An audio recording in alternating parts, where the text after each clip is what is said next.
बिस्मिल्लाहिर्रहमानिर्रहीम। Ultimate street food में हाजिर खिदमत है और हमारे मौने खसूसी हैं जमाल भाई। अस्सलाम वालेकुम। वालेकुम अस्सलाम। बिस्मिल्लाहिर्रहमानिर्रहीम। आज हम आपके साथ रेस्टोरेंट स्टाइल आलू गोश्त की रेसिपी शेयर करने जा रहे हैं।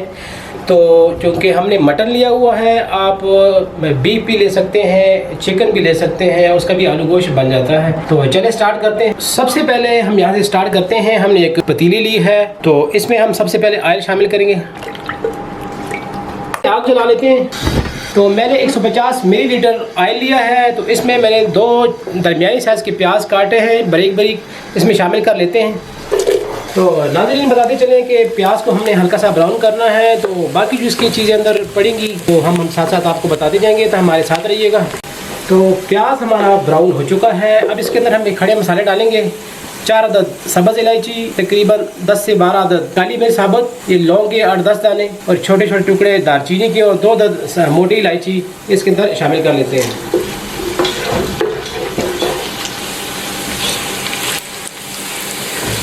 इसको हम हल्का सा फ्राई करेंगे मसालों को।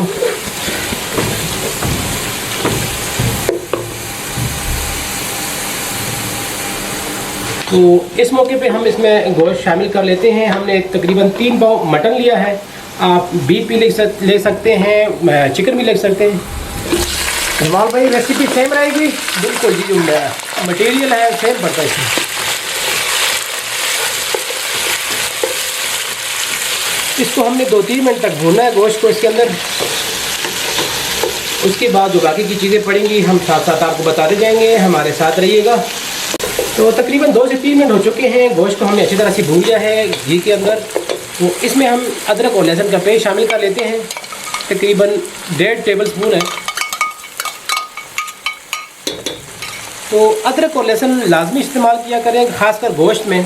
कि एक तो इसका जो स्मेल होती है गोश्त की वो ख़त्म हो जाती है, इसके साथ और दूसरे जायके के लिए भी है, टेस्ट बनता है इसका। तो नाज़रीन बताते चलें कि रेस्टोरेंट में जो हम बनाते हैं आलू गोश्त हो गया, कोई भी जो रेसिपी हम आपके साथ शेयर करते हैं तो सेम रेसिपी होती है, उसमें कोई रद्द बदल हम नहीं करते हैं। तो जिस तरह होटल लाइन में बनाते हैं उसी तरह आपके साथ हम शेयर कर रहे हैं।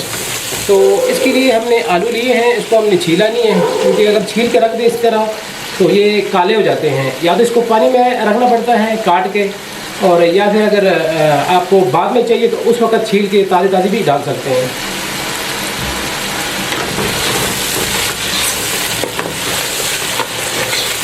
तो इसको तकरीबन 2 से 3 मिनट हमने अच्छी तरह से भून लिया है।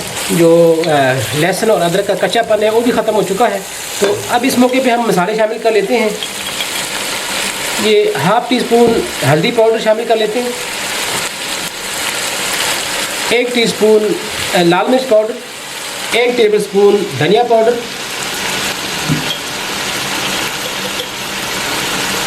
½ टी स्पून नमक,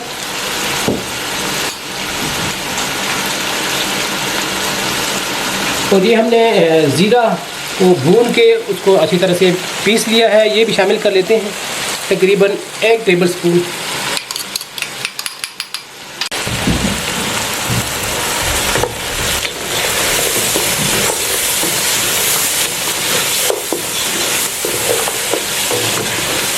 अब मसालों को हमने अच्छी तरह से भूनना है। तो बताता चलूँ कि आप इसके लिए प्रेशर कुकर भी इस्तेमाल कर सकते हैं गोश्त गलाने के लिए। तो इसमें भी इंशाल्लाह गल जाएगा। गोश्त फ्रेश गोश्त होता है तो जल्दी गल जाता है, तो उसके लिए प्रेशर कुकर की ज़रूरत ही नहीं होती।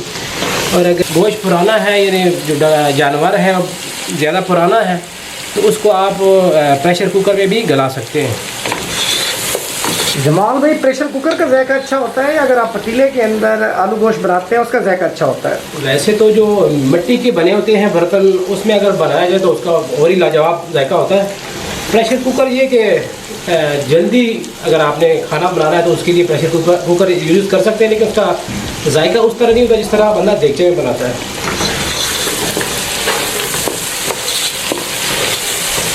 तो मसाले अच्छी तरह से भुन चुके हैं। अब इस मौके पे हमने तकरीबन 2 अदद टमाटर लिए थे, उसका हमने पेस्ट बना लिया है, ये शामिल कर लेते हैं।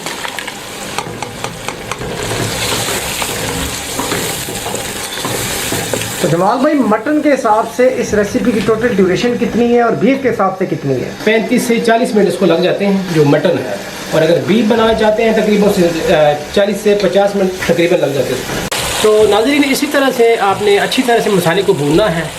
तो जितना आपका मसाला भुना हुआ होगा तो उतना उसका जायका ज़बरदस्त किस्म का आएगा, क्योंकि मसाले को अगर आप अच्छी तरह से भूनेंगे नहीं तो फिर जायका वो वाला नहीं बनता जिस तरह चाहिए।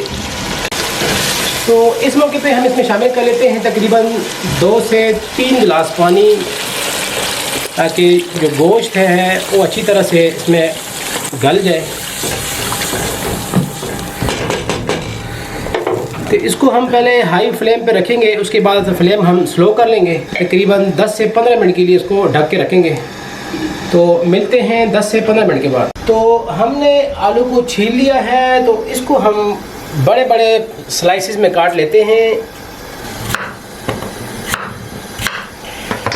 ये इस तरह के हमें चाहिए, तो हमने बड़े बड़े स्लाइस काट लिए।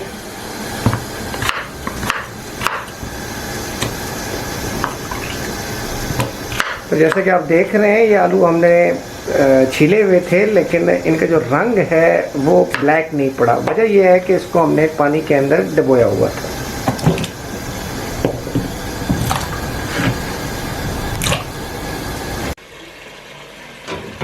तो ये तकरीबन 15 मिनट हो चुके हैं। इसका जो पानी था वो भी तकरीबन खुश्क हो चुका है। तो इसको हम 4-5 मिनट तक भूनेंगे अच्छी तरह से, ताकि इसका जो पानी है वो भी खुश्क हो जाए और जो प्याज वगैरह इसके अंदर है वो भी अच्छी तरह से मेल्ट हो जाए। तो तकरीबन 3 से 4 मिनट इसको हमने अच्छी तरह से भुना है। तो इसने ऑयल भी रिलीज़ कर दिया है। तो इस मौके पर हम दही शामिल कर लेते हैं।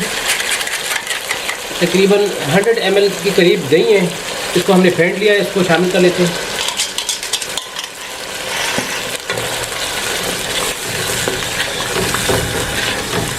इसको हमने मज़ीद 3-4 मिनट तक भूनना है, ताकि जो इसका दही का जो पानी होता है वो खुश्क हो जाए। तो उसके बाद हम इसमें आलू शामिल करेंगे।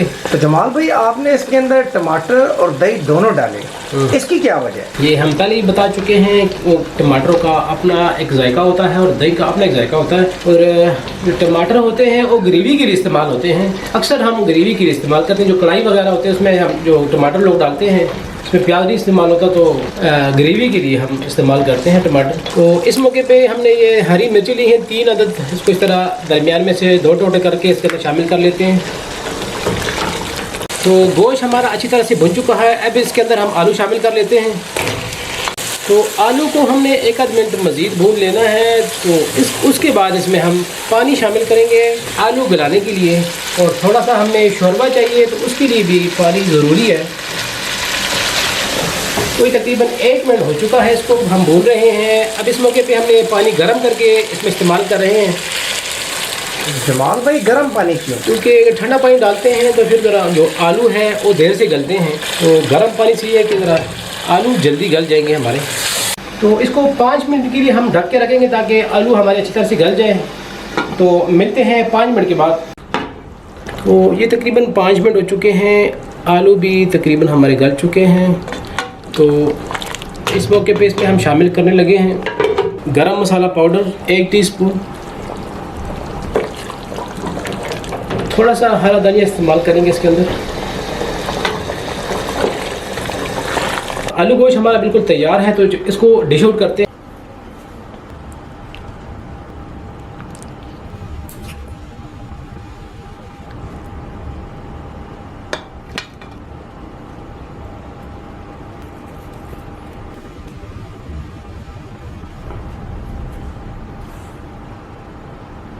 तो जनाब, ये थी आज की हमारी स्पेशल आलू गोश्त की रेसिपी।